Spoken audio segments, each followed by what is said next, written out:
If you're like me, you may have attempted more than one approach to budgeting, but none of them really seem to stick, do they? It took me 5 years and probably at least 10 attempts to figure out the system that I use today. And for some reason, a lot of my friends think it's unconventional.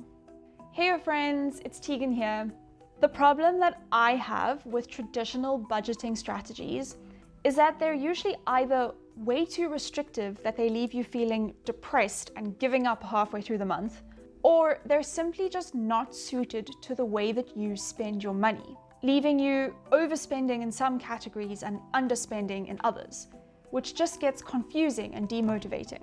Okay, quick side note, I have this really funky, half homemade rig in front of me with a camera pointing at the whiteboard that's on my desk. I'm trying it out because I want to make my videos easier to follow and better for you. So please let me know what you think. I really think I need to buy a proper mount that doesn't feel like it's about to fall on me, but baby steps. Okay, back to the matter at hand. So after years of experimenting, I have finally landed on a system that works for me. The focus is on making it easy for me to do the right thing. I'm going to show you how I do it. And no, don't worry, I'm not going to talk about all the boring numbers, but rather the system that I've set up, which consists of a bunch of automatic transfers and also a handful of different bank accounts. But don't worry, it's not as complicated as it seems. Let's dive in. The first thing, which I have found to be the most powerful part of the system, is what I like to call separation of expenses. It sounds complicated, but actually it's just a sub-account on my banking profile that all of my fixed expenses come out of. So I have my main account where I receive my salary, but the next day I move a bunch of money into this sub-account. The reason for this is so that I don't have to think about the dates that these payments happen.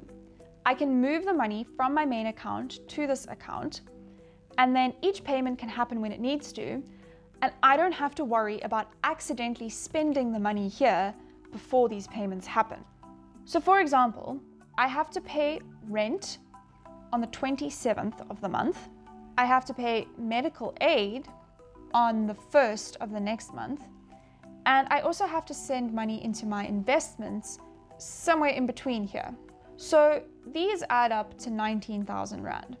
I'll transfer that 19,000 Rand from my main account the day after I get my salary, and then these expenses will come off on these dates.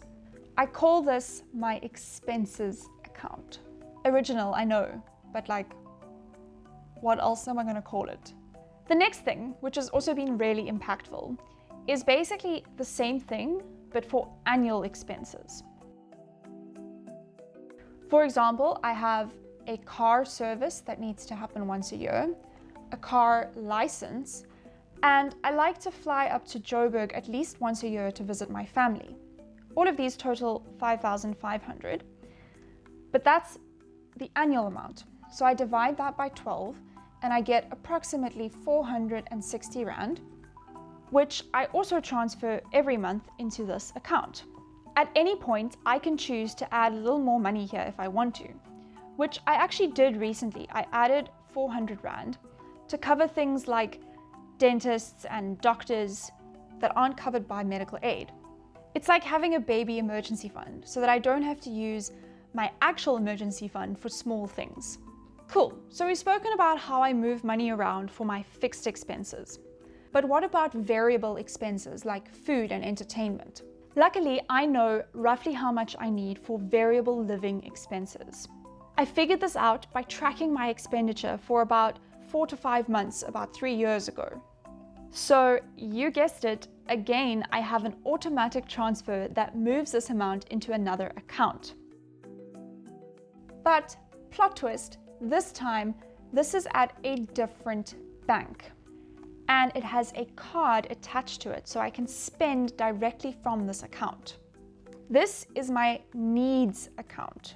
And I can only use this for things like groceries, toiletries, and petrol to get to and from work. Under no circumstances am I allowed to use this account for things like eating out, clothing, or dare I say, YouTube expenses. Don't worry, Your food's part of the needs account, okay? So now that all of these automatic transfers have gone off, anything that's left in my main account from my salary is completely fair game to buy whatever I want. I don't have to worry about making sure I still have enough money for food next week. The only rule is that when it's finished, that's it. I can't refill until I get paid again. Sometimes I treat myself to a nice big takeaway, and sometimes I treat my future self by doing a little bit of extra investing. Watch this to understand what on earth I mean by that bizarre statement.